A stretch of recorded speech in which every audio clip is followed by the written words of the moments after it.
నిన్న సుప్రీంకోర్టు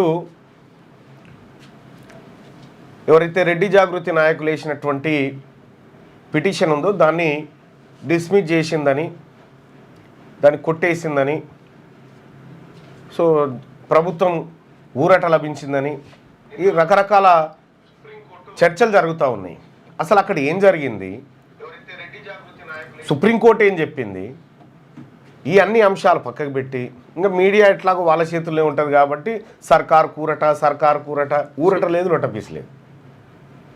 అసలు ఏం జరిగింది, హైకోర్టులో పిటిషన్ ఉండగా ఇక్కడికి ఎందుకు వచ్చినామని సుప్రీంకోర్టు అడిగితే వాళ్ళు స్టే ఇయ్యలేదు కాబట్టి ఇక్కడికి వచ్చినామని చెప్తారు.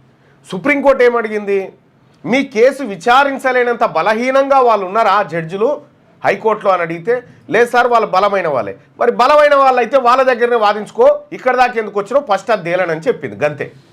కేసు మెరిట్స్లోకి వెళ్ళలేదు, కేసులో ఏముందో చూడలేదు, ఇక్కడికి ఎందుకు వచ్చినాం అనేటువంటి మాట మీదనే జరిగింది.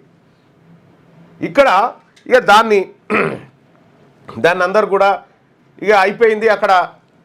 కానీ అసలు గండం ఉన్నది. అసలు ఏం జరగాలి, ఏం జరుగుతుంది, ఇది కొద్దిసేపు ఎక్స్ప్లెయిన్ చేస్తా. ఇది కొద్దిసేపు బోర్డు పెట్టాను తెలవాలి, లేకపోతే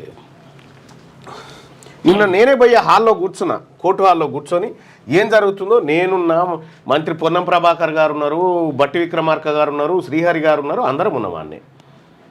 అందరం ఉన్నాం.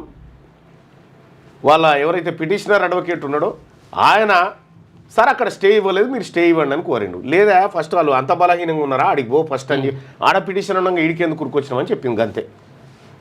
సో ఈడికి రావద్దని కూడా చెప్పలే, మళ్ళా ఆడ క్లియర్ చేసుకొని రండి, ఆడ తేల్చుకోపోరని చెప్పింది. ఇప్పుడు హైకోర్టుకు వచ్చింది మ్యాటర్.